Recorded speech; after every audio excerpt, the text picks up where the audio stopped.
Niba Yesu yaravuze ngo tujya gusenga tujye dutangira tuvuga ngo data, bivuze ngo nuko twebwe twese turi abana.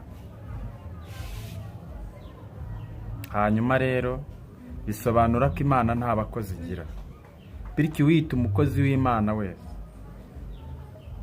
aba atubeshya, ngira ngo yakabaye yitwa umwana aho kugira ngo yitwe umukozi. My friend, Satani niwe wenyine ugira abakozi,